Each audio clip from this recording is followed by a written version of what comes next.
My name is Junior Ezeonu. I'm currently serving as a council member for the great city of Grand Prairie, Texas, which is right by Dallas, a Dallas suburb. I've been blessed to serve on the council for almost 3 years now. Was elected back in 2021 at the age of 22 years old, becoming the youngest person ever elected to the Grand Prairie City Council, and became the first African American elected since the early 1990s. So I've been blessed and honored to serve, and I'm running for reelection to continue in my service and just trying to get things done for my city.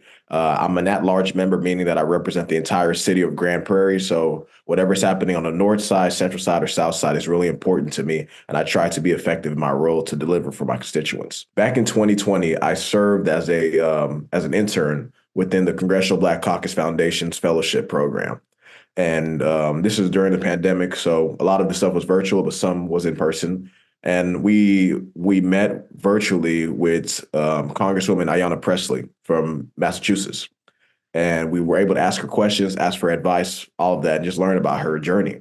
I had a question for her. I told her I wanted to run for office one day. I was 21 at this time. I want to serve in elected office one day. What advice could you give to a 21-year-old that has that goal and ambition to serve his community? She told me, you need to figure out what your why is first. You should not run for office and just run to run and to be an elected official. You need to find out why you want to run. I told her, thank you so much. 2021 comes and 2021 comes. I'm back in Texas and I'm running for city council. And my why was I looked at my city, I looked at my community. I said, the community, the demographics of the city does not match up with the representation on the council. We did not have one African American council member on the city council, but the city was 25% Black. So that's an issue right there. The diversity, not just of skin color, but of thought was not there, of perspective. We needed people that came and looked at public service as service and not just some folks look at it, hey, I've retired. I'm going to do this to do this work just to fill up my time. No, I looked at it as I want to be active on the ground. I want to create policies that will help people. Grand Prairie did not have any form of public transportation. When I got in, I advocated for the VIA Grand Prairie program, which is this microtransit rideshare system that'll take anybody in our city around for $3 a ride, 7 days a week. And for college students that don't have cars, they don't have the means to get to school. It'll take them to UT Arlington, Tarrant County Community College, Dallas Baptist University, and Mountain View campus for Dallas College for $3 a ride as well. My why is trying to pour back and give back to the community that's given so much to me. I'm an immigrant. I was born in Nigeria. I moved here when I was 2 years old. And this country, this state, and this community has poured so much into me and gave me and my family an opportunity to make it and pursue the American dream. So I look at it as, hey, this is my chance and my opportunity to give back to others and help fostering that next generation of civic engagement, civic leadership, because we need young folks, we need young folks of color to be involved and engaged, because every decision that's made right now will affect us 40 years from now, 50 years from now, 60 years from now.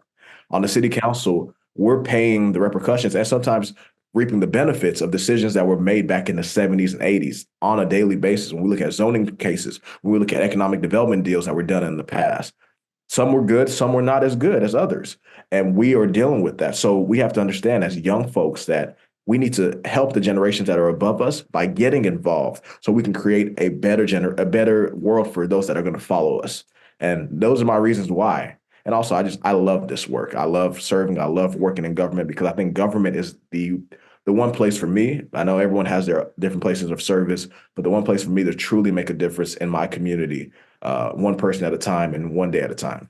A fellow council member on my council informed me of the work that y'all do.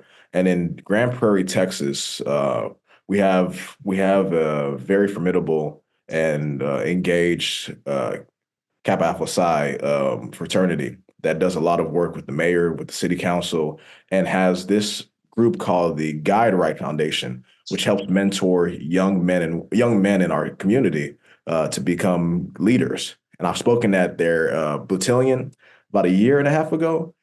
So whenever I found out about y'all, I said, oh, I would love to just learn more about what you do and fill out your endorsement process. And when I was going through the endorsement interview and the endorsement application, I said, these are my folks. I love the progressive ideals. I love the policies and just how you guys are people focused and service focused. How can we create a better world for everyone that lives in this country, in our communities, in our states? And when I found out about that, I said, I want to apply and I hope I get an endorsement because the Crimson Pact, I think 80 or 90%, we agree on majority of the policies. I think it's just getting the right people in office to carry out those policies to help everybody because it's about helping everybody. And for so long, a lot of people of color have been siloed out and marginalized and pushed to the edges of society.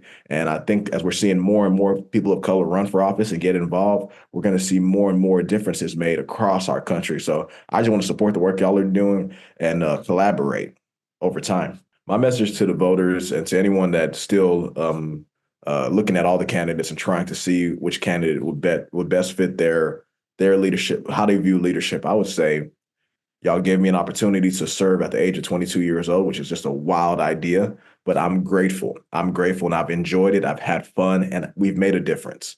Over the last 3 years, I talked about via the property tax cut we've done twice. We've increased the homestead exemption to 15%, and we're looking to increase it to 20%.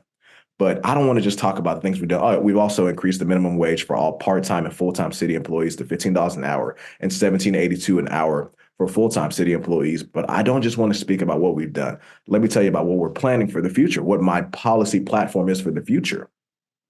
Grand Prairie, just like the rest of the DFW Metroplex, is experiencing tremendous growth. This community is growing rapidly, but not just when it comes to population. When we're looking at residential properties, single family, multifamily, hybrid townhomes, also look at our commercial that's coming. We have a lot of big major businesses. We have Andretti's coming. Bass Pro Shops will open up very soon. Y'all see the restaurants, the Finch Fedora that have opened up, and more is coming to our city. We have to effectively plan, and we are currently planning to make sure that we have the infrastructure to support the residential units as well as the commercial units, because it's great to have all of these budding businesses and people coming in, but we have to have the infrastructure to support it. So I'm over here connecting with our federal legislators, our congressmen, our House representatives, and our senators on the federal level to to ask them to help us receive some of that funding through that bipartisan infrastructure law that was passed about 2 years ago. On the state level, I'm connecting with our state representatives, state senators, and asking for their support because a lot of that money has been given to the states, and the states will be the ones to dole it out. That's how the law. That's how they administer the law. So I want to let our residents know that I'm planning for the future. I want us to live in a community that, yes, is vibrant, is budding, but it's also accessible. And you're taken care of when it comes to infrastructure. Infrastructure is so important. I don't believe, regardless of where you live in Grand Prairie, you should have potholes on your road. You should have poorly managed stormwater drains. Everything needs to make sense because you're paying. If you pay taxes, whether it's sales taxes or property taxes, you're an investor into this community. And the way that you look at your gains is what the city is doing to improve your quality of life.